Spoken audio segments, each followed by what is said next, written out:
Students, आज का जो इम्पोर्टेंट न्यूज़ है उनको हम डिस्कस करेंगे। फर्स्ट न्यूज़ है वेस्ट एशिया के बारे में। वेस्ट एशिया के वहाँ पे कंट्रीज़ का कन्फ्लिक्ट है, तो एक दूसरे के अगेंस्ट में अटैक एंड काउंटर अटैक हैं वो किए गए हैं। प्रेजेंट समय के अंदर में कंट्रीज़ के जो कन्फ्लिक्ट हैं वो सिर्फ बैटल ग्राउंड तक ही लिमिटेड नहीं है। आउटसाइड द बैटल ग्राउंड भी एक दूसरे के अगेंस्ट में जो परसेप्शन है वो क्रिएट किया जाता है कंट्रीज़ के द्वारा, जिसको कि हम इंफॉर्मेशन वॉर के नाम से जानते हैं। इंफॉर्मेशन वॉर के अंदर में आप देखिए कि कंट्रीज इसी परसेप्शन को क्रिएट करते हैं कि उनके द्वारा अदर कंट्री का लार्जर वे के अंदर में डैमेज किया गया है वॉर सिचुएशन के दौरान में। तो ऐसा ही कुछ इन्फॉर्मेशन है जो ईरान की रिगार्डिंग में स्प्रेड हुआ था पिछले कुछ दिनों के अंदर में, कि ईरान का जो वेपन मैन्युफैक्चरिंग का एरिया है उसको डैमेज कर दिया गया है। तो हो सकता है कि आने वाले दिनों के अंदर में ईरान जो है इस वॉर के अंदर में एग्जिट है वो कैरी आउट करे। तो ईरान के द्वारा इस इंफॉर्मेशन को किस तरीके से रिस्पॉन्ड किया गया। ईरान ने कहा है कि इवन द वॉर सिचुएशन के अंदर भी उन्होंने वेपन्स को मैन्युफैक्चर किया है, चाहे मिसाइल का टेस्टिंग करना हो या ड्रोन का मैन्युफैक्चरिंग करना हो। और उनकी लीडरशिप का किसी भी तरीके से इंटेंशन नहीं है कि वॉर सिचुएशन से वो यहाँ पे एग्जिट करेंगे। वो कंटिन्यूस इस वॉर के अंदर में पार्टिसिपेट हैं, वो कैरी आउट करेंगे। सेकेंड पॉइंट जो यहाँ पे मेंशन किया गया न्यूज़ के अंदर में वो गल्फ़ के एनर्जी साइट्स के बारे में है। आप देखिए कि इनिशियल पार्ट के अंदर में ईरान का कुछ एनर्जी साइट्स थे जहाँ से ईरान है जो ऑयल को एक्सपोर्ट किया करता था, गैस का जो उनके पास में लार्जेस्ट रिजर्व था। तो वहाँ पे जब अटैक किया गया तो ईरान ने भी गल्फ़ के जो कंट्रीज़ हैं उनके जो ऑयल एंड गैस की जो साइट्स हैं उनको यहाँ पे अटैक किया है। तो कुछ साइट आपको पता होना चाहिए, हो सकता है यूपीएससी मैच द कॉलम के अंदर में कोई क्वेश्चन आपसे पूछ ले। First of all students, Iran का जो आइलैंड है जिसको कि हम खर्ग आइलैंड के नाम से जानते हैं, पर्शियन गल्फ के वहाँ पे आइलैंड है वो सिचुएटेड है। इस आइलैंड के थ्रू आप देखिए ईरान जो है अपने ऑयल को एक्सपोर्ट किया करता है। इनका जो डीप सी के अंदर में जो पोर्ट है वो भी सिचुएटेड है वहाँ से, और ऑयल का एक्सपोर्ट है काफ़ी आसानी से वहाँ पे पर्शियन गल्फ के थ्रू ये कैरी आउट करते हैं। तो इसको डैमेज कर दिया गया था।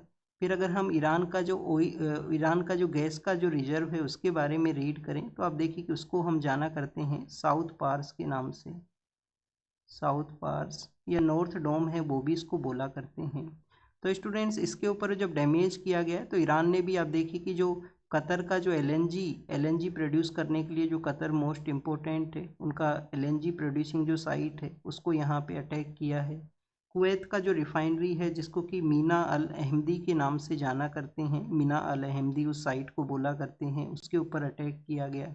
सऊदी अरेबिया का जो वेस्टर्न कोस्ट का एरिया है जहाँ पे उन्होंने एक पाइपलाइन को बिछाया है ईस्टर्न पार्ट से वेस्टर्न पार्ट के लिए, कि कोई भी पर्शियन गल्फ का कन्फ्लिक्ट हो तो उस दौरान में वो वेस्टर्न कोस्ट है, रेड सी का एरिया है, वहाँ से वो ऑयल को एक्सपोर्ट है वो कर सकें। तो उस जो पोर्ट के ऊपर में भी ईरान ने अटैक है वो किया है, जिसको कि हम ये यानबू पोर्ट के नाम से जानते हैं। अब ये तो आप देखिए कि जो एनर्जी का जो साइट्स हैं उनके बारे में हुआ। जो हमने यहाँ पे कुवैत का जो रिफाइनरी रीड किया है मीना अल अहमदी, उसके द्वारा आप देखिए कि पर डे के बेसिस के ऊपर में 7 लाख के आसपास जो बैरल है उसको प्रोड्यूस किया जाता है। 7 लाख बैरल है, काफ़ी लार्जर नंबर हुआ करता है। तो इस तरीके से इन गल्फ़ के जो कंट्रीज हैं उनके पास में एनर्जी के जो रिसोर्सेज हैं, जो प्रेजेंस हैं, चाहे वो गैस के रिसोर्सेज हों या क्रूड ऑयल के रिसोर्सेज हों। नेक्स्ट आप देखिए कि स्टूडेंट्स, जो इजराइल है उनके द्वारा सीरिया के वहाँ पे भी अटैक किया गया है, तो उसका भी जो न्यूज़ है वो मेंशन है इस आर्टिकल के अंदर में। सीरिया के वहाँ पे एक काफ़ी माइनॉरिटी कम्युनिटी रहा करती है जिसको कि हम ड्रूज कम्युनिटी के नाम से जानते हैं। तो ये जो ड्रूज कम्युनिटी है उसको प्रोटेक्ट करने के लिए सीरिया के वहाँ पे अटैक किया गया है इजराइल के द्वारा।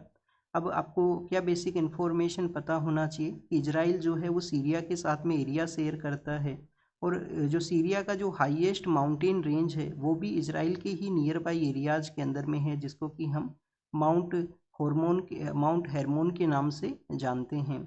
एक बार नेम को आप ज़रूर से गूगल कर लेना कि सीरिया का जो हाईएस्ट माउंटेन है उसको किस नाम से जाना करते हैं। नेक्स्ट आप देखिए कि इजराइल और सीरिया के बिटवीन में एक कन्फ्लिक्ट एरिया भी है। कन्फ्लिक्ट एरिया क्या है? जो गोलान हाइट्स का जो एरिया है जो कभी सीरिया का पार्ट हुआ करता था।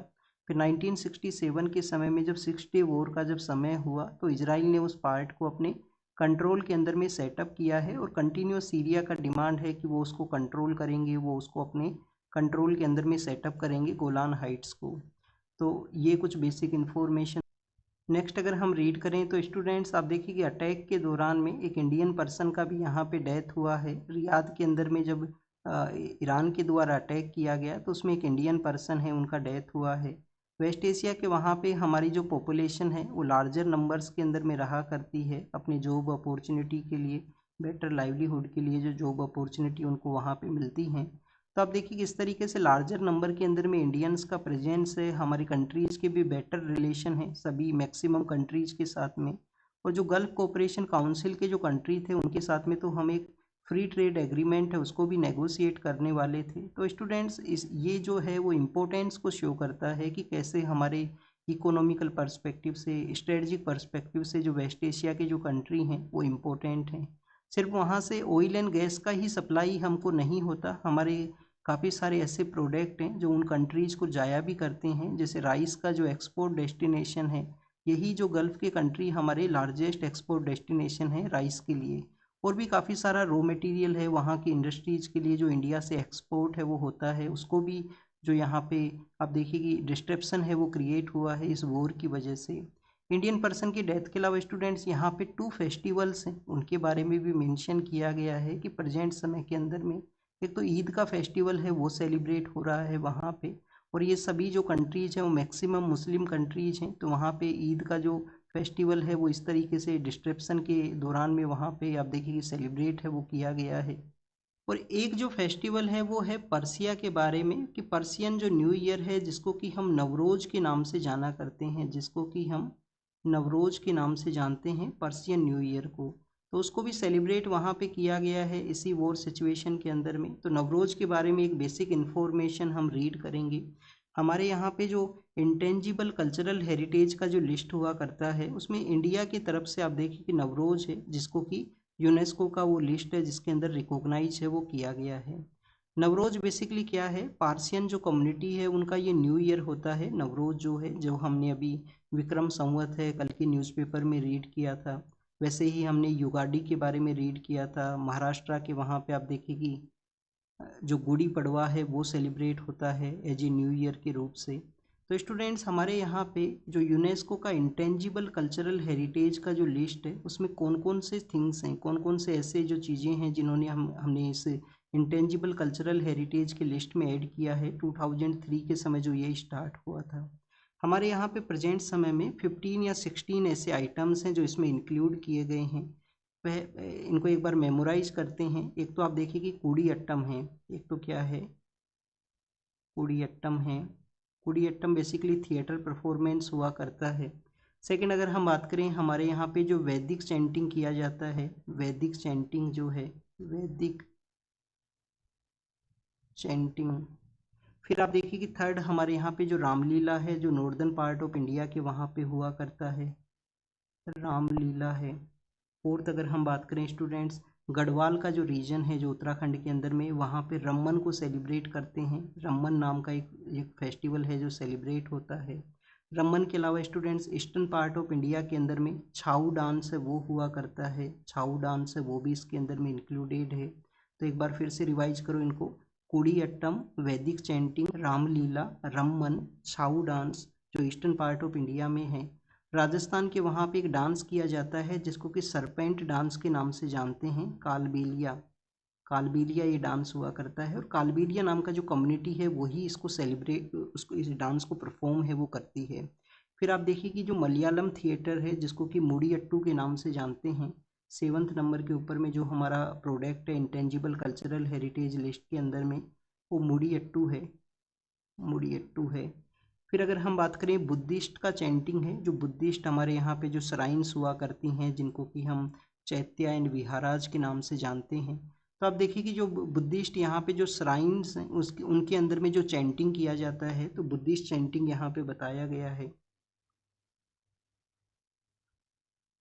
Buddhist chanting.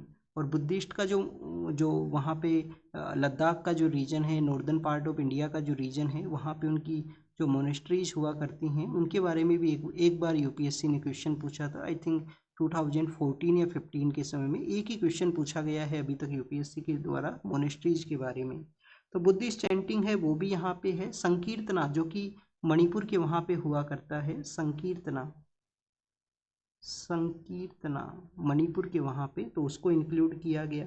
फिर आप देखिए कि हमारे यहाँ पे ब्रास और कॉपर का जो यूटेंसिल्स हैं, जो बर्तन जो हैं, उनको बेसिकली इंक्लूड किया गया है, जो कि पंजाब के अंदर में हुआ करते हैं।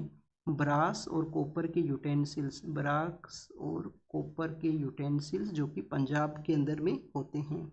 फिर अगर हम बात करें जो पारसी नया साल है, जिसको नवरोज बोला करते हैं, नवरोज यहाँ पे ऐड किया गया था, नवरोज ऐड किया गया। योगा को ऐड किया गया, 12th नंबर के ऊपर में योगा है। योगा के बाद में आप देखिए कि हमारे यहाँ पे जो कुंभ मेला जो 4 जगह ऑर्गेनाइज होता है, कुंभ मेला कहाँ कहाँ पे ऑर्गेनाइज होता है, प्रयागराज के अंदर में, हरिद्वार के वहाँ पे, उज्जैन है, और आप देखिए कि नासिक का जो जगह है, तो कुंभ का मेला है, कुंभ मेला है। कुंभ मेला के बाद में दुर्गा पूजा है, जो कि बंगाल के अंदर में लार्जर वे में सेलिब्रेट होता है, और रेस्ट ऑफ द पार्ट में हम उसको नवरात्रि फेस्टिवल के रूप से सेलिब्रेट करते हैं। तो स्टूडेंट्स, दुर्गा पूजा है उसको इंक्लूड किया गया, दुर्गा पूजा है। 5th नंबर के ऊपर में स्टूडेंट्स, हमारे यहाँ पे जो नवरात्रि का जब सेलिब्रेशन होता है, तो गुजरात के अंदर में एक डांस परफॉर्म किया जाता है, जिसको हम गरबा के नाम से जानते हैं, तो गरबा डांस को इंक्लूड किया गया। और 16 नंबर के ऊपर में जो रिसेंटली यहाँ पे इंक्लूड हुआ है, वो हुआ है हमारा दीपावली। दीपावली जिसको कि पंचोत्सव के नाम से भी जाना करते हैं, 5 दिन का ये उत्सव होता है। तो ऐसे हमारे 16 आइटम्स हैं जो कि इस इंटेंजिबल कल्चरल हेरिटेज लिस्ट में इंक्लूड हुए हैं प्रेजेंट समय के अंदर में। नवरोज की वजह से इन पॉइंट्स को हम रिवाइज किए हैं। नेक्स्ट अगर हम बात करें स्टूडेंट्स, नवरोज के बारे में क्या बेसिक आपको पता होना चाहिए। मेडिवल हिस्ट्री के दौरान में हमारे कंट्री में ऐसे कौन से रूलर थे जिन्होंने नवरोज के सेलिब्रेशन को स्टार्ट किया था।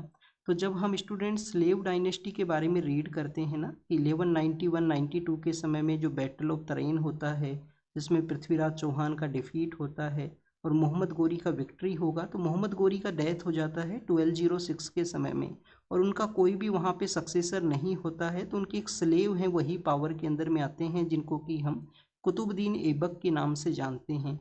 तो उसके साथ में ही स्लेव डायनेस्टी है वो पावर के अंदर में आएगा।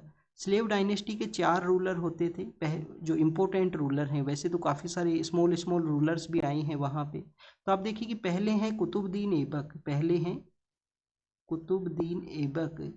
कुतुबुद्दीन ऐबक 1206 से लेकर 1210 के समय तक रहते हैं।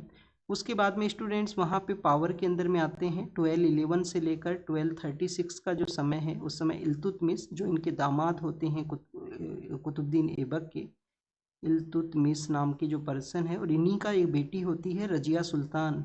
तो 1236 से लेकर 1239 या 40 का समय है, जब तक रजिया सुल्तान है वो पावर में होती है। फिर उनको उन्हीं का जो चहलगामी है, जो टॉप 40 लोग हैं, वो उनको किसी ना किसी तरीके से आप देखिए कि उनको असेसिनेट है वो करवाते हैं, उनके जो टॉप 40 लोग हैं, क्योंकि उस समय किसी औरत के द्वारा रूल किया जाए ऐसे काफ़ी कम जो ऐसे एग्जाम्पल हैं वो हुआ करते थे। रजिया सुल्तान के बाद में वहाँ पे आप देखिए कि बलबन है वो पावर में आएंगे, काफ़ी दिनों के बाद में पावर में आते हैं बलबन, 1266 के समय में वो आएंगे। और बलबन 66 से लेकर 87 तक 88 तक पावर में रहते हैं। तो ये बलबन नाम के जो पर्सन हैं, जो यहाँ पे बलबन नाम के जो पर्सन हैं, जिनका नाम है उलुग खान भी इनका नाम हुआ करता था, तो इनके द्वारा नवरोज का जो सेलिब्रेशन है वो स्टार्ट किया गया था। नवरोज का सेलिब्रेशन किनके द्वारा स्टार्ट किया गया था, बलबन के द्वारा, स्लेव डायनेस्टी के वो रूलर हैं जिनके द्वारा। और इन्होंने आप देखिए कि एक पॉलिसी भी अडोप्ट किया था, आयरन और ब्लड का पॉलिसी। आयरन और ब्लड का इनका पॉलिसी था कि कोई भी यहाँ पे क्राइम कमिट करेगा जिसको कि काफ़ी हार्श मैनर के अंदर में ट्रीट करना है। तो ये बलबन का आपको जो पॉलिसी है, जो फिलोसफी है, वो देखने के लिए मिलता है, वो नवरोज का सेलिब्रेशन मिलता है। नेक्स्ट अगर हम बात करें स्टूडेंट्स, अब देखिए कि ऑयल प्राइजेज में ऑयल का जो सेक्टर है उसमें डिस्टरबेंस हुआ है। डिस्टरबेंस होने की वजह से हमारा जो प्रीमियम पेट्रोल है, जो प्रीमियम पेट्रोल है उसकी प्राइस को यहाँ पे इंक्रीज है वो किया गया है, प्रीमियम पेट्रोल की प्राइजेज को इंक्रीज कर दिया गया है। जो अराउंड हमारा टोटल जो पेट्रोलियम हम यूज किया करते हैं उसके 5% को ये कॉन्स्टिट्यूट करता है। प्रीमियम पेट्रोल के अलावा जो इंडस्ट्रियल डीजल है उसके भी प्राइस हैं वो इंक्रीज हुए हैं यहाँ पे। अगर हम बात करें जो नॉर्मल सिविलियन पर्सन जिन प्रोडक्ट्स को यूज करते हैं, क्या उसका भी यहाँ पे इंक्रीज हुआ, उनको इंक्रीज नहीं किया गया है। इसके अलावा स्टूडेंट्स यहाँ पे अगर हम प्रीमियम पेट्रोल की बात करें तो उसको XP95 के नाम से जानते हैं। XP तो वैसे आप देखिए कि आप माइक्रोसॉफ्ट की एक विंडो के बारे में देखते होंगे अपने लैपटॉप के अंदर में, जो पुराने जो लैपटॉप्स हुआ करते थे, जो डेस्कटॉप्स वहाँ पे, तो XP95 नाम का ये पेट्रोलियम प्रोडक्ट है जो कि प्रीमियम पेट्रोल के रूप से एग्जिस्ट करता है। स्टूडेंट्स आप देखिए कि काफ़ी बार हम ऑयल मार्केटिंग कंपनीज के बारे में एक पॉइंट रीड करते हैं कि ऑयल मार्केटिंग कंपनीज को जब अनप्रेसिडेंट वे के अंदर में जब बेनिफिट हुआ करता है, कि काफ़ी बार ऐसा सिचुएशन हुआ कि जो क्रूड ऑयल का जो प्राइस है मार्केट के अंदर में काफ़ी डिक्लाइन हुआ है और हमारे यहाँ पे जो जो उसका जो प्राइस है वो काफ़ी हायर है। तो उस समय जो ऑयल मार्केटिंग कंपनीज हैं उनको एक आप देखिए कि काफ़ी जो लार्जर वे के अंदर में जो प्रॉफिट है वो हुआ करता है। तो उस सिचुएशन में गवर्नमेंट कौन सा टैक्स लगाया करती है इन कंपनीज के ऊपर में? विंडफॉल टैक्स है वो लगाया करती है, विंडफॉल टैक्स है। तो ये आपको विंडफॉल टैक्स के बारे में जानकारी होना चाहिए कि अनप्रेसिडेंट इवेंट के समय में, अनप्रेसिडेंट सिचुएशन में ऑयल मार्केटिंग कंपनीज का जो बेनिफिट है उसको रिड्यूस करने के लिए काफ़ी बार गवर्नमेंट ये विंडफॉल टैक्स है उसको इम्पोज करती है। नेक्स्ट अगर हम बात करें स्टूडेंट्स, हमारे यहाँ पे जो कारपेट मेकिंग का जो सेक्टर है, जो हमारे यहाँ पे क्राफ्ट का जो एरिया है, उसको भी आप देखिए कि डैमेज हुआ है, उसको भी डिस्ट्रप्शन है वो हुआ है इस वॉर सिचुएशन के अंदर में। अब वो कैसे हुआ? ईरान के वहाँ पे हमारा जो कश्मीर का जो एरिया है वहाँ से काफ़ी सारा जो क्राफ्ट है वो जाया करता है, काफ़ी सारा जो कारपेट है वो वहाँ पे जाया करता है। इवन आप देखिए कि कश्मीर के अंदर में जहाँ पे ये कारपेट मैन्युफैक्चरिंग होती है, जिसमें कारपेट्स के जो नेम हैं, ईरान की जो सिटीज़ हैं उन्हीं के ऊपर में उन कारपेट्स का जो नाम है वो रखा गया है। जैसे कोई कारपेट है जो कोम शहर के लिए जाएगा तो उसको कोम कारपेट है वो बोला करते हैं। ऐसे डिफरेंट नाम है जो वहाँ पे यूज है वो किए जाते हैं। अगर हम बात करें स्टूडेंट्स यहाँ पे कश्मीर के बारे में, तो कश्मीर के अंदर में जो क्राफ्ट है वो काफ़ी ज़्यादा फेमस है, जिसको कि हम यूनेस्को का जो क्रिएटिव सिटीज़ नेटवर्क है उसके थ्रू में भी देखते हैं। यहाँ पे इसको रीड करेंगे, यूनेस्को का जो क्रिएटिव सिटीज़ नेटवर्क है, तो उसके अंदर में भी आप देखिए कि हमारे यहाँ पे जो जो श्रीनगर का जो सिटी है जो क्राफ्ट का कैटेगरी के अंदर में ही इंक्लूड हुआ है जी, क्रिएटिव सिटी के रूप से। आर्ट एंड क्राफ्ट का जो सेक्टर है उसी में हमने श्रीनगर को इंक्लूड है वो किया था। तो ये शो करता है कि वहाँ पे क्राफ्टमैनशिप है वो कितना हाई नंबर्स के अंदर में है। सेकंड, आपको अभी रिसेंटली हमारे यहाँ पे एक एनजीओ है, एनजीओ ने श्रीनगर को एज ए वर्ल्ड का जो क्राफ्ट सिटी है उस कैटेगरी के अंदर में भी इंक्लूड किया था। वर्ल्ड क्राफ्ट सिटी, एक एनजीओ ने श्रीनगर को वर्ल्ड क्राफ्ट सिटी का कैटेगरी के अंदर में भी इंक्लूड है वो किया था। एग्जाम के लिए क्या पता होना चाहिए कि जम्मू एंड कश्मीर के वहाँ पे जो क्राफ्ट का जो एक्टिविटी है, कारपेट मेकिंग का एक्टिविटी है, कब प्रमोट होता है? मुगल पीरियड के दौरान में एक तो प्रमोट हुआ था, एक आप देखिए कि डोगरा डायनेस्टी का जब वहाँ पे पीरियड आता है तो उस समय में भी वो प्रमोट है वो होता है काफ़ी लार्जर नंबर में। ईरान के साथ में जो ट्रेड है वो भी उसी समय में बूस्ट हुआ था।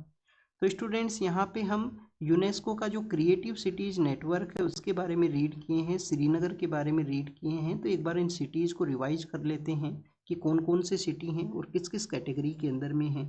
जब भी हम क्राफ्ट और यहाँ पे फोक आर्ट के बारे में, या आर्ट एंड क्राफ्ट है, फोक आर्ट है, इसके बारे में रीड करेंगे तो इस कैटेगरी में हमारे दो सिटी हैं। एक सिटी का नाम है जयपुर और एक सिटी है श्रीनगर। एक सिटी है जयपुर और एक सिटी है श्रीनगर।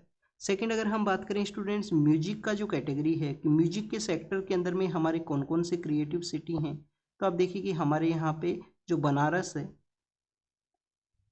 जो बनारस है, बनारस के अलावा स्टूडेंट्स चेन्नई है, बनारस के अलावा आप देखिए कि चेन्नई है।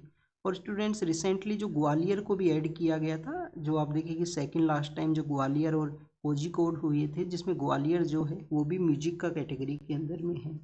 म्यूजिक के कैटेगरी के अलावा स्टूडेंट्स अगर हम बात करें यहाँ पे फिल्म सेक्टर के अंदर में, तो मुंबई हमारा फिल्म सेक्टर के अंदर में है।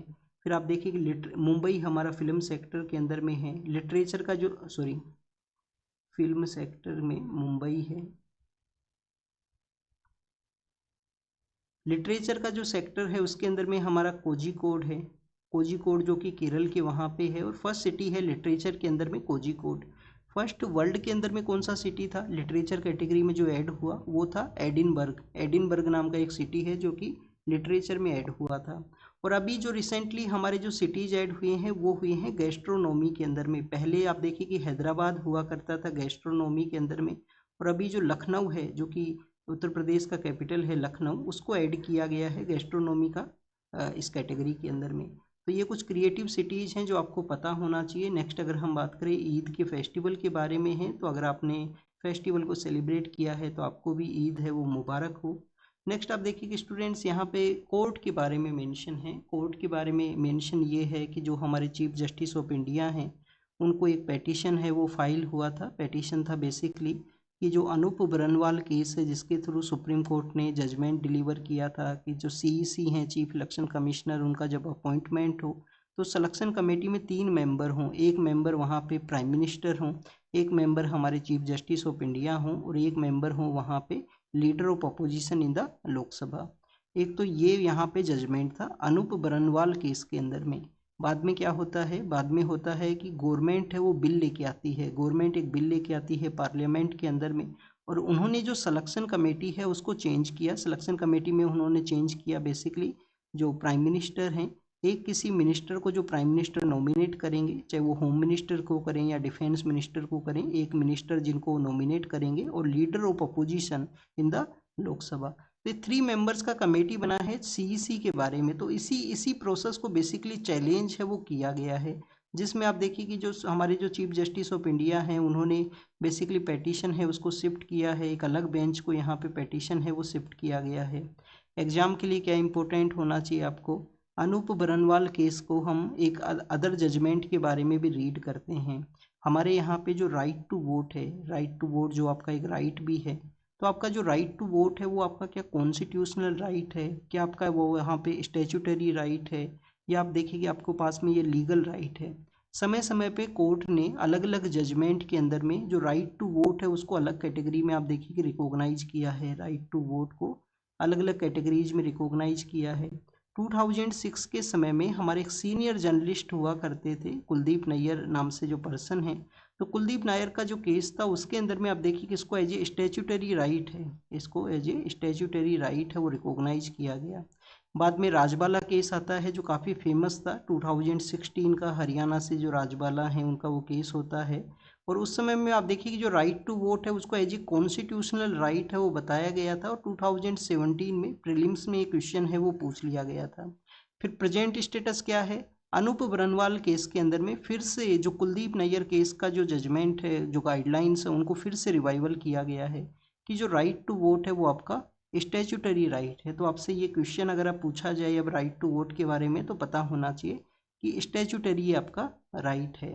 नेक्स्ट अगर हम बात करें स्टूडेंट्स, हमारे यहाँ पे जो आईपीसी था Indian penal code, Indian penal code के अंदर में एक सेक्शन हुआ करता था सेक्शन 377, सेक्शन 377 है जो कि होमोसेक्सुअलिटी के रिगार्डिंग में है कि आप देखिए कि 2 पर्सन हैं जो सेम सेक्स से बिलोंग किया करते हैं, तो उनके पर्सपेक्टिव से ये सेक्शन है वो हुआ करता था। अब इस प्रोविज़न को बेसिकली हमारा जो भारतीय न्याय संहिता आया, भारतीय न्याय संहिता, उसमें नहीं इंक्लूड किया गया।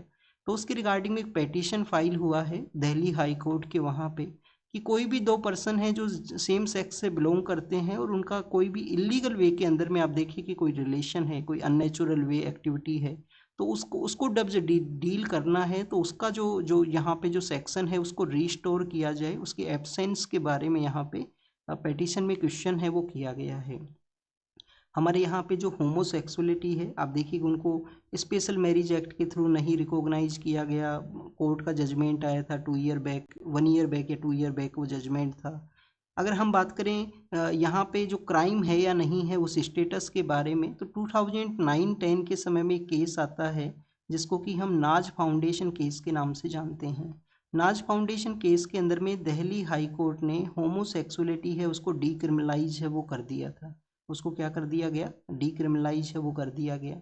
बाद में 2013 में उस जजमेंट को चैलेंज किया गया दिल्ली के अंदर में हमारे सुप्रीम कोर्ट के वहाँ पे, और सुप्रीम कोर्ट में जब चैलेंज किया गया तो उस केस का नाम क्या था, सुरेश कुमार कौशल उस केस का नाम था, सुरेश कुमार कौशल वर्सेज नाज फाउंडेशन वो केस है, जिसमें आप देखिए कि सुप्रीम कोर्ट ने ये जो माइनॉरिटी कम्युनिटी था, एलजीबीटी कम्युनिटी, उनके राइट्स को इंश्योर नहीं किया, और सुप्रीम कोर्ट ने कहा कि हमारे यहाँ पे जो होमोसेक्सुअलिटी है वो एक क्राइम है, कि जो सेम सेक्स से बिलोंग करने वाले पर्सन हैं उनके बीच में कोई भी रिलेशन है उसको एक क्राइम के रूप से, क्रिमिनल ऑफेंस है वो बता दिया गया। फिर आप देखिए कि 2017 के समय में के.एस. पुट्टास्वामी केस आता है, जो कि किसके बारे में है, राइट टू प्राइवेसी के बारे में है। राइट टू प्राइवेसी के बारे में है के.एस. पुट्टास्वामी केस, कि आपको प्राइवेसी का यहाँ पे राइट है। तो ऑटोमेटिकली आप देखिए कि होमोसेक्सुअलिटी है उसके लिए वन काइंड ऑफ डोर्स है वो यहाँ पे क्लियर हुए। फिर 2018 के समय में जो नवतेज सिंह जौहर का जो केस है, नवतेज सिंह जौहर, ये केसेज आपको पता होने चाहिए। अगर आपको नहीं पता है तो रीड करना इनके बारे में। तो नवतेज सिंह जौहर के अंदर में होमोसेक्सुअलिटी एक क्रिमिनल ऑफेंस नहीं है, ये कोर्ट के द्वारा ऑब्जर्व किया गया। अब उनके अलग अलग एरियाज में राइट्स उनको दिए जाएं। अगर कोई दो पर्सन सेम सेक्स से बिलोंग करते हैं और उनके बीच में कोई भी अननेचुरल एक्टिविटी है तो उसको भी यहाँ पे क्रिमिनल वे के अंदर में ट्रीट किया जाए। तो उसके लिए 377 है उसको कि बेसिकली रिस्टोर का बात किया गया है इस पेटिशन में। नेक्स्ट अगर हम बात करें स्टूडेंट्स 1927 के समय में, 1927 99 ईयर बिफोर, आप देखिए कि हमारे जो डॉक्टर बी.आर. अम्बेडकर साहब हैं उन्होंने एक सत्याग्रह किया था, महाड सत्याग्रह उसको हम बोला करते हैं। वहाँ पे एक लेक का एरिया है जिसको कि चावदार लेक के नाम से जानते हैं। लेक को किस नाम से जानते हैं, चावदार लेक के नाम से। उन्होंने बेसिकली इक्विलिटी को प्रमोट करने के लिए उनका एक यहाँ पे ये एजिटेशन था कि पर्सन है वो किसी भी सेक्शन ऑफ सोसाइटी से बिलोंग करता हो, जो पब्लिक यहाँ पे जो वोटर का आप देखिए कि कोई भी बॉडी है तो उससे उनको पावर होना चाहिए कि बेसिकली वो वहाँ से जो पानी है उसको यूज कर सकते हैं। तो इस तरीके से हमारी सोसाइटी का जो डिवाइड है उसको ये शो करता है कि कैसे उस समय सोसाइटी है वो डिवाइड हुआ करती थी। प्रेजेंट समय में हम आर्टिकल 15 को रीड करते हैं इंडियन कॉन्स्टिट्यूशन में कि हमारे यहाँ पे किसी भी तरीके का जो डिस्क्रिमिनेशन है वो नहीं होना चाहिए। किस तरीके का डिस्क्रिमिनेशन बताया गया है आर्टिकल 15 के अंदर में, religion, race, caste, sex, place of birth, ये 5 ग्राउंड हैं वो बताए गए हैं। और उसमें आप देखिए कि आपको जो राइट दिया गया है कि पब्लिक प्लेसेज को आप यूज कर सकते हो, पब्लिक प्लेसेज के ऊपर में आपको किसी तरीके से रेस्ट्रिक्शन है वो नहीं होगा, चाहे आप किसी भी सेक्शन ऑफ सोसाइटी से बिलोंग करते हो। तो उस समय का जो सिचुएशन है उसको यहाँ पे 99 ईयर्स कंप्लीट होने के ऊपर में लोग वहाँ पे पहुँचे हैं, उस सिचुएशन को यहाँ पे बताया गया। आपको डॉक्टर बी.आर. अम्बेडकर के जो लाइफ इवेंट है उसके बारे में भी पता होना चाहिए। काफ़ी सारे ऐसे लाइफ इवेंट्स हैं उनके, कब उन्होंने मूक दर्शन है उसको स्टार्ट किया था, कब उनके द्वारा कौन सा ऑर्गेनाइजेशन है वो बनाया गया, जो हम कल के न्यूज़पेपर में रीड कर चुके हैं। तो इनको आप बार बार रीड किया कीजिए जिससे कि आपके मॉडर्न इंडियन हिस्ट्री के जो पॉइंट्स हैं वो क्लियर हों। नेक्स्ट अगर हम बात करें स्टूडेंट्स हिमाचल प्रदेश के बारे में है। हिमाचल प्रदेश गवर्नमेंट ने कोशिश किया है कि उनके वहाँ पे टूरिज्म है, टूरिज्म इंक्रीज हो, तो कुछ वहाँ पे फंडिंग है वो प्रोवाइड किया गया है टूरिज्म के इनिशिएटिव्स को। लास्ट ईयर आप देखिए कि जम्मू एंड कश्मीर के वहाँ पे जो टेररिस्ट पर्सनस ने अटैक किया था, तो उस दौरान में हम जम्मू एंड कश्मीर के बारे में भी काफ़ी बार रीड किए थे। हमारे जो हिमालयन स्टेट्स हैं वहाँ पे टूरिज्म वन काइंड ऑफ एक इंडस्ट्री के रूप से वर्क कर सकता है, वो पोटेंशियल है हमारे हिमालयन स्टेट्स के अंदर में भी और rest of the part India के अंदर में भी। आप देखिए कि पोटेंशियल है कि टूरिज्म के सेक्टर को अगर हम बेटर वे में ट्रीट करें तो हमारे यहाँ पे जो इसी इंडस्ट्री के थ्रू काफ़ी सारा जो एम्प्लॉयमेंट है वो जनरेट हो सकता है, काफ़ी सारा जो मनी है जो इकोनॉमी है उसके अंदर में काफ़ी बेनिफिट रोल है वो प्ले कर सकता है। गवर्नमेंट ने क्या कुछ स्कीम चलाई हैं क्या, सेंट्रल गवर्नमेंट ने पिछले कुछ समय में हमारे टूरिज्म के रिगार्डिंग में? तो आप देखिए कि हमारे यहाँ पे प्रसाद स्कीम चला है जिसमें हमने जो जो मोन्यूमेंट्स हैं उनको रिवाइवल करने का कोशिश किया गया है। प्रसाद स्कीम के अलावा देखो अपना देश का स्कीम भी है। काफ़ी सारे जो टूरिस्ट सर्किल्स हैं वो जो यहाँ पे डिफरेंट डिफरेंट सर्किल हैं उनको आप देखिए कि रिनोवेट किया गया है, उनको बिल्ड किया गया है। Doctor B R. अम्बेडकर के बारे में यहाँ पे मेंशन है तो उनसे रिलेटेड भी एक जो सर्किल है उसको बनाया गया था जिसको कि पंच तीर्थ का नाम है वो दिया गया था। पंच तीर्थ के अंदर में कौन कौन से प्लेसेज कवर किए गए हैं? मऊ का एरिया है जो मध्य प्रदेश में जहाँ पे डॉक्टर अम्बेडकर सर का बर्थ होता है, मऊ के वहाँ पे, तो मऊ को इंक्लूड किया गया है। मऊ के अलावा दिल्ली भी उसका पार्ट है, दिल्ली भी है। फिर आप देखिए कि बॉम्बे भी है, बॉम्बे भी है, दिल्ली है, मुंबई है, इसके अलावा नागपुर है, नागपुर है। तो जब आप यहाँ पे जो हमारे यहाँ पे नियो मूवमेंट्स के बारे में रीड करोगे, कुछ नए मूवमेंट हैं। तो जब डॉक्टर अंबेडकर के द्वारा जो नागपुर के वहाँ पे जो बुद्धिज़्म का जो दीक्षा लिया जाता है, तो आप देखिए कि जब आप नियो बुद्धिज़्म के मूवमेंट्स के अंदर में उस एग्जाम्पल को कोट करोगे, अगर आपका सोशलॉजी आपका ऑप्शनल है या या आपका कोई अदर ऑप्शनल है, पॉलिटिकल साइंस के अंदर में भी आप उसको यूज कर सकते हो। नेक्स्ट अगर हम बात करें स्टूडेंट्स, हमारे यहाँ पे जो आप देखिए कि जो फूड का जो सेक्टर है, चाहे पैकेज फूड हो चाहे हमारे स्ट्रीट की जो फूड्स हो, उनमें किस तरीके से आप देखिए कि जो अनएथिकल प्रैक्टिस हुआ करती हैं। काफ़ी बार आपको यहाँ पे इस तरीके का जो फूड है वो मिलेगा जो कम्प्लीटली जो हेल्थ है उसको इम्पैक्ट करता है। तो ऐसे ही व्रत का जो समय होता है नवरात्रि फेस्टिवल के दौरान में, लोग हैं जो किट्टू का जो आटा आया करता है, एक आटा आया करता है जिसको कंज्यूम करते हैं। तो उसको कंज्यूम करने की वजह से यहाँ पे 50 के आसपास लोग हैं वो बीमार हुए हैं, जिसमें एक एडीएम भी हैं, एडिशनल जो डिस्ट्रिक्ट मजिस्ट्रेट हैं वो भी इनका पार्ट हैं। तो स्टूडेंट सीओ क्या करता है, सीओ यही करता है कि जो फूड रेगुलेटरी इंस्टीट्यूशंस हैं उनके द्वारा प्रॉपर रेगुलेशन नहीं है, प्रॉपर इंस्पेक्शन है वो नहीं है। हमारे यहाँ पे जो ऑर्गेनाइजेशन का नाम क्या है, एफएसएसआई इस ऑर्गेनाइजेशन का नाम है, food safety and standard authority of India, जिनका कंप्लीट रिस्पॉन्सिबिलिटी है कि पैकेज फूड को भी उनको रेगुलेट करना है और अनपैकेज जो फूड है, जो स्ट्रीट फूड है, उसको भी रेगुलेट किया जाए, जिससे कि एथिकल वे के अंदर में या क्लीन वे के अंदर, हाइजीनिक वे के अंदर में जो फूड है वो एग्जिस्टेंस में आए, फूड है वो यहाँ पे लोगों को सर्व किया जाए। नेक्स्ट अगर हम बात करें स्टूडेंट्स, एक वेटनरी ऑफिसर हैं, उनका डेथ हुआ है शिवमोगा के वहाँ पे। शिवमोगा है कर्नाटका के अंदर में, वहाँ पे एक जू था, जू के अंदर में जो हिप्पो हैं, जिनको हम हिप्पोपोटामस के नाम से जानते हैं या दरियाई घोड़ा भी इनको बोला करते हैं, दरियाई जो वाटर के अंदर में ये हॉर्स काइंड ऑफ हॉर्स हैं वो इनको कंसीडर करते हैं। तो हिप्पो के द्वारा अटैक किया गया है वेटनरी ऑफिसर के ऊपर में और उनका यहाँ पे डेथ है वो हुआ है। तो एक बार हिप्पो के बारे में कुछ बेसिक इन्फॉर्मेशंस को डिस्कस कर लेते हैं। स्टूडेंट्स, हिप्पोपोटामस को रिवर हॉर्स बोला करते हैं। क्या बोला करते हैं? रिवर हॉर्स इनको बोला करते हैं। सेकंड आप देखिए कि अफ्रीका के वहाँ पे लार्जर वे के अंदर में रहा करते हैं। सब सहारा जो अफ्रीका का रीजन है वहाँ पे इनका संख्या ज़्यादा है, सब सहारा अफ्रीका के अंदर में। क्या हमारे यहाँ पे हमारे कंट्री के अंदर में इनका जो नंबर्स हैं वो क्या वाइल्ड एरिया के अंदर में इनका प्रेजेंस है? क्या हमारे यहाँ पे वाइल्ड एरिया के अंदर नहीं है, प्रोटेक्टेड एरियाज में है, जू के अंदर में ये आपको मिलेंगे। जू के अलावा आप देखिए कि आपको किसी अदर जो यहाँ पे जो विजिटिंग एरिया है वहाँ पे इनका प्रेजेंस है वो आपको मिलेगा। इनका जो बॉडी है वो इस तरीके से है कि इनका हेड का जो अबाउ एरिया है वहाँ पे ही इनके ईयर्स आपको मिलते हैं, वहाँ पे ही इनकी जो आईज हैं वो आपको मिलते हैं। इवन इनका जो नोज है वो भी आप देखिए कि अपर पार्ट के अंदर में रहेगा, कि जब ये डे के समय में, जब ये दिन के समय में पानी के अंदर में रहते हैं तो इनको बेसिकली आप देखिए कि कंप्लीटली पानी के अंदर में सबमर्ज कर सकें और इस पार्ट को ये अबाउ एरिया में रख सकें, जिससे कि वो अपना ब्रीदिंग प्रोसेस है उसको कर सकें। तो ये तो इनका आप देखिए कि प्रेजेंस के बारे में हुआ। डे समय में ये पानी में रहते हैं, डे समय में इनका जो प्रेजेंस है वो वाटर में रहता है। नाइट के समय ये बाहर निकलते हैं और नाइट के समय ही आप देखिए कि नाइट के समय ही बाहर निकलते ही कुछ कंज्यूम करते हैं, कुछ इनके द्वारा बेसिकली जो जो भी इनका जो एक्टिविटी है वो किया जाता है। तो नाइट के समय ही वेटनरी डॉक्टर हैं, वेटनरी ऑफिसर हैं, वो उनके लिए गए थे और वहाँ पे अटैक हुआ जिसमें उनका डेथ हुआ है। तो हो सकता है कुछ एसओपीज का वहाँ पे नेग्लिजियंस हो, कि जो प्रॉपर एसओपी हैं जिनको फॉलो नहीं किया गया हो। एसओपी जिस वजह से ही बना करते हैं कि उनका प्रॉपर वे के अंदर में फॉलो किया जाए, जो प्रॉपर इक्विपमेंट्स हैं वो नहीं अवेलेबल हो जो उनके द्वारा पहने जाने हो जब भी हिप्पो को ट्रीट करना हो उस दौरान के अंदर में। नेक्स्ट अगर हम बात करें स्टूडेंट्स, ये जो स्पीसीज है जिसको कि हम अनगुलेटेड के नाम से भी जानते हैं। अनगुलेटेड स्पीसीज क्या हुआ करती हैं? जिनके बेसिकली जो खुर हुआ करते हैं। अनगुलेट स्पीसीज वो होती हैं जिनके खुर होते हैं। जैसे आपने बकरी को देखा है, गोट को अगर आपने देखा है तो गोट का आप देखिए कि जो पैर है, पैर के ऊपर में जो खुर होता है, खुर मीन्स कि जो वहाँ पे उनके जो फिंगर्स हैं वो नहीं रहेंगे पैर के अंदर में।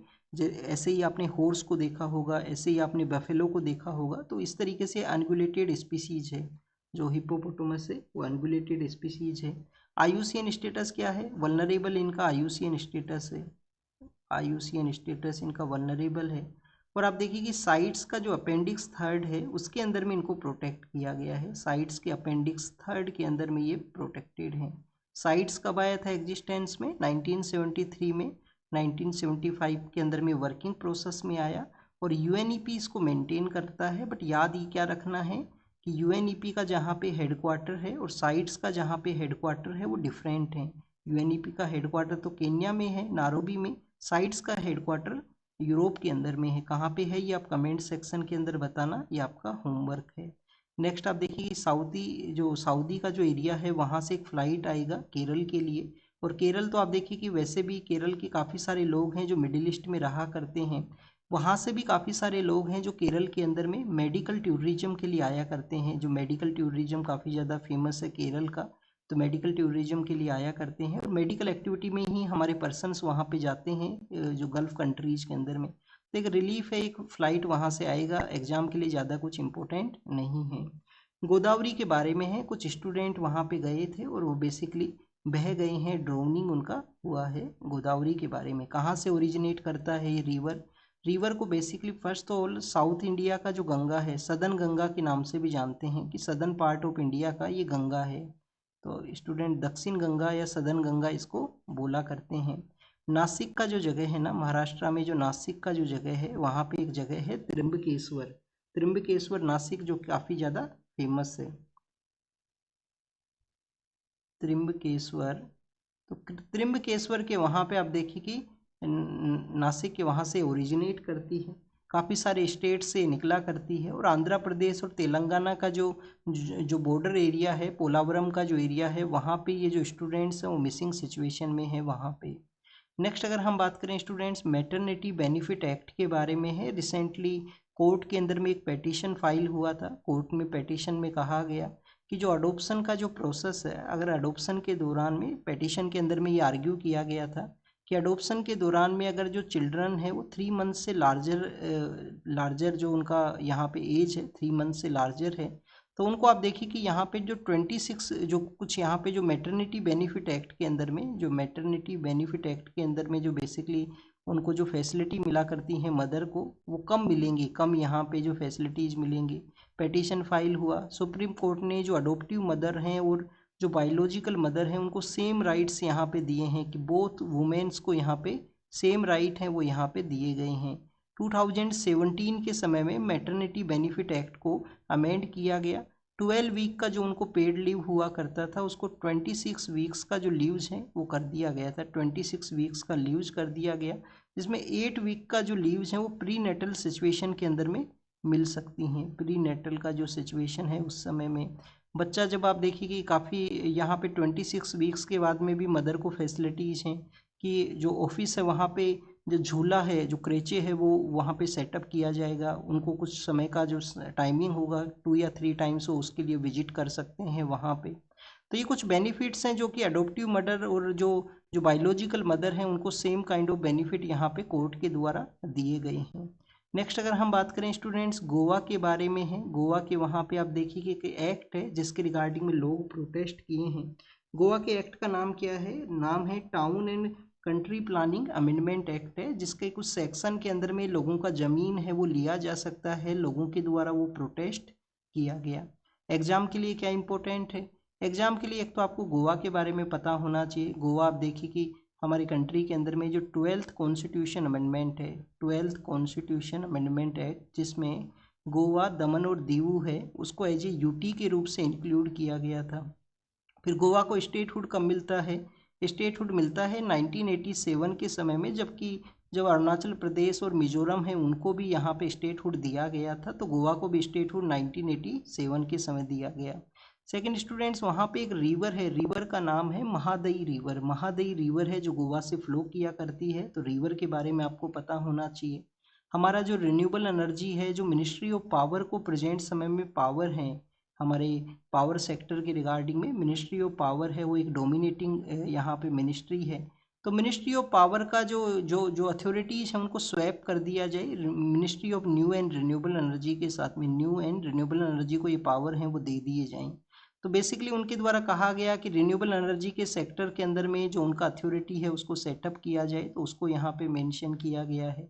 नेक्स्ट अगर हम बात करें स्टूडेंट्स, हेट स्पीच के बारे में सुप्रीम कोर्ट का मेंशन है कि हेट स्पीच है उसको उसको देखने का ज़रूरत है, उससे फाइट करने का ज़रूरत है सभी सेक्शन ऑफ सोसाइटी को, क्योंकि ये सभी लोगों के लिए इम्पोर्टेंट। अगर सोसाइटी के अंदर में हेट है वो रिड्यूस हो, कम हो यहाँ पे। आरबीआई के पास में काफ़ी सारे ऐसे टूल्स हैं जिसमें वो समय समय के ऊपर में मार्केट के अंदर में रेगुलेशंस को कैरी आउट करते हैं। ऐसा ही एक उनके पास में टूल है जिसको कि हम वेरिएबल रेपो रेट के नाम से जानते हैं। वेरिएबल रेपो रेट जिसके थ्रू वो लिक्विडिटी को इंजेक्ट करते हैं, किसी भी मार्केट का जो कंडीशन है उसके अंदर में लिक्विडिटी को इंजेक्ट करने का एक टूल है, जिसको कि हम किस नाम से जानते हैं, वेरिएबल रेपो रेट के नाम से। नेक्स्ट आप देखिए कि जैसा यहाँ पे बताया गया था कि 75,000 करोड़ है जो कि आरबीआई है जो इंजेक्ट करेगा, उसके कंपैरिजन के अंदर में तो काफ़ी कम पैसा है, 25,000 करोड़ है जो यहाँ पे इंजेक्ट किया जाएगा बैंकिंग सिस्टम के अंदर में। नेक्स्ट आप देखिए कि स्टूडेंट्स वर्ल्ड के पर्सपेक्टिव से यहाँ पे कुछ पॉइंट्स कुछ न्यूज हैं, जिसमें फर्स्ट जो न्यूज है वो है रसिया के बारे में। रसिया ने क्यूबा के पर्सपेक्टिव से मेंशन किया है कि क्यूबा का वो सपोर्ट करेंगे। क्यूबा एक आप देखिए कि जो कम्युनिस्ट कंट्री है वो हुआ करता है, क्यूबा का वो सपोर्ट करेंगे। बट यहाँ पे अगर हम बात करें ऑयल के पर्सपेक्टिव से, क्या उन्होंने कोई डिसीजन बताया? ऑयल के पर्सपेक्टिव से कोई डिसीजन है वो नहीं बताया है कि वहाँ पे ऑयल के रिगार्डिंग में भी सपोर्ट रहेगा या नहीं रहेगा। क्यूबा का सपोर्ट का स्टेटमेंट है। एग्ज़ाम के लिए क्या पता होना चाहिए? एग्ज़ाम के लिए आपको पता होना चाहिए बेसिकली हमारे यहाँ पे जो कैरेबियन सी का जो एरिया है, कैरेबियन सी के एरिया के वहाँ पे कुछ ऐसे आइलैंड्स हैं जो कि लार्जर आइलैंड हैं, कुछ ऐसे आइलैंड्स हैं जो कि लार्जर आइलैंड्स हैं।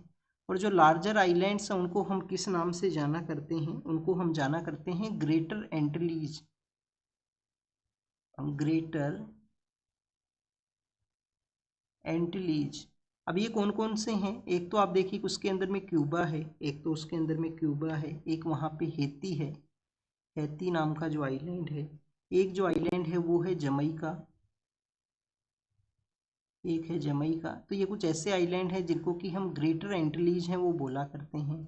नेक्स्ट अगर हम बात करें स्टूडेंट, जो क्रिश्चियनिटी है, क्रिश्चियनिटी से रिलेटेड जो पर्सन है, उन्होंने कुछ बेसिकली यहाँ पे एलिगेशंस लगाए गए थे कि नेतन्याहू के द्वारा जो यहाँ पे चंगेज खान के साथ में जो कंपेयर किया गया है, जो कि एक मंगोल रूलर हुआ करते थे 13th सेंचुरी के समय में। 13th सेंचुरी के समय एक मंगोल रूलर होते थे चंगेज खान, उनके साथ में जो कंपेयर किया गया है, जिसको नेतन्याहू ने यहाँ पे जो डिक्लाइन किया है इस स्टेटमेंट को। यहाँ पे नेतन्याहू जो कि इजराइल के लीडर हैं। श्रीलंका के लीडर ने अपना स्टेटमेंट बताया कि यूएस ने कहा था कि वो अपने फाइटर जेट्स हैं श्रीलंका के वहाँ पे डिप्लॉय करना चाहते हैं। श्रीलंका ने उन फाइटर जेट्स का जो डिप्लॉयमेंट है उसको डिक्लाइन कर दिया कि आप यहाँ पे अपने फाइटर जेट्स हैं उनको डिप्लॉय नहीं कर सकते। जिबूती का जो एरिया है, जिबूती जो कि हॉर्न ऑफ अफ्रीका के अंदर में है, वहाँ पे जो यूएस के फाइटर जेट थे जिनकी डिप्लॉयमेंट को श्रीलंका के वहाँ पे किया जाना था, जो उन्होंने डिक्लाइन किया। और यूएस के वहाँ पे आप देखिए कि एक मूवी सेक्टर से रिलेटेड पर्सन है, उनका डेथ हुआ है, जो कि एग्जाम के लिए नहीं इम्पोर्टेंट है। इसराइल और ईरान का जो कन्फ्लिक्ट है उसके बारे में यहाँ पे मेंशन है। और हार्वर्ड नाम का जो एजुकेशन इंस्टीट्यूशन है, जिसको कि यूएस ने, आप देखिए कि यूएस गवर्नमेंट ने वहाँ पे उनको जो नोटिस है वो भेजा है कि आपके द्वारा क्यों यहाँ पे जो जो जो जूइश पर्सन है उनके अगेंस्ट में basically one kind of protest किया गया, जो उनको आप देखिए कि उनका जो सिक्योरिटी है उसको थ्रेट क्रिएट कर सकता है जो जूइश पर्सन है उनके रिगार्डिंग में। और यूएस के जो प्रेसिडेंट हैं डोनाल्ड ट्रंप, उनके द्वारा नाटो के जो अलाइज हैं, नाटो जो नॉर्थ अटलांटिक ट्रीटी ऑर्गेनाइजेशन है उसके जो अलाइज हैं उनको कायर कहा है, कोवर्ड उनको कहा गया है उनके द्वारा। अब आपको क्या पता होना चाहिए? आपको नाटो के बारे में पता होना चाहिए। नॉर्थ अटलांटिक ट्रीटी ऑर्गेनाइजेशन 1949 के समय में सेटअप हुआ था। कब सेटअप हुआ था स्टूडेंट्स? 1949 के समय में, जिसको कि हम वाशिंगटन कंसेंसस या वाशिंगटन ट्रीटी के नाम से भी जानते हैं, जिसके थ्रू ये सेटअप हुआ, वाशिंगटन ट्रीटी के थ्रू। फिर नेक्स्ट अगर हम बात करें इसके हेडक्वार्टर के बारे में, तो इसका जो हेडक्वार्टर है वो बेल्जियम का जो कैपिटल सिटी है ब्रसेल्स, वहाँ पे है। ब्रसेल्स के वहाँ पे इसका हेडक्वार्टर है। नेक्स्ट आप देखिए कि स्टूडेंट्स इसी जो जिस ट्रीटी के थ्रू ये जो यहाँ पे सेटअप हुआ है, ट्रीटी का जो आर्टिकल 5 है जो कलेक्टिव डिफेंस के बारे में बात करता है कि एक कंट्री के ऊपर में अगर अटैक होगा तो सभी कंट्रीज उसको कलेक्टिव वे के अंदर में डिफेंस करेंगे, कलेक्टिव वे के अंदर में डिफेंड है वो करेंगे। क्या इस आर्टिकल को कभी यूज किया गया है? 9/11 का जब इंसिडेंट हुआ था तो उसके लेटर फेज में इसको यूज है वो किया गया था। अब तो आप देखिए कि यूएस के द्वारा ही नाटो के ही जो कंट्रीज हैं उनके टेरिटरी को अक्वायर करने का कोशिश किया गया, जैसे कि ग्रीनलैंड को अक्वायर करने का उनका जो इंटेंशन उन्होंने शो किया है, नार्वो जो है नॉर्वे नाम का जो कंट्री है, जो नाटो का फाउंडिंग मेंबर कंट्री है। यहाँ पे रिसेंटली कौन कौन से कंट्रीज़ के मेंबर्स बने हैं, तो ये आपको पता होना चाहिए। जैसे कि 2024 के समय स्वीडन नाम का जो कंट्री है वो यहाँ पे मेंबर है, वो बना था। स्वीडन के अलावा आप देखिए कि 2023 में फिनलैंड वहाँ पे बनता है, फिर फिनलैंड बनता है, स्वीडन बना है, फिनलैंड बना है। तो ये कुछ कंट्री हैं जो इसकी मेंबरशिप को ज्वाइन किए हैं। कुछ ऐसे भी यूरोपियन कंट्री हैं जिन्होंने अभी तक जो नाटो का मेंबरशिप नहीं लिया है, नाटो का वो पार्ट है, वो नहीं है। तो ऐसे 4 कंट्री आपको पता होने चाहिए यूरोपियन यूनियन के। कुछ ऐसे कंट्री हैं जो नाटो का पार्ट है, वो नहीं है, नाटो का पार्ट नहीं है। कौन कौन से कंट्री हैं? ऑस्ट्रिया है, ऑस्ट्रिया है, साइप्रस है, साइप्रस जहाँ पे हमारे जो पॉलिटिकल लीडर हैं वो गए थे। फिर आप देखिए कि आयरलैंड है, और माल्टा नाम का जो स्मॉलर कंट्री है वो भी इसका पार्ट है, जो कि ईयू के पार्ट है बट नाटो के मेंबर नहीं है। तो this is all the information related to the today's newspaper. आप इसको रीड कीजिए, रिवाइज कीजिए, जो भी इंफॉर्मेशन आपको मिला है उसको नोट डाउन कीजिए। Thank you students, thank you very much.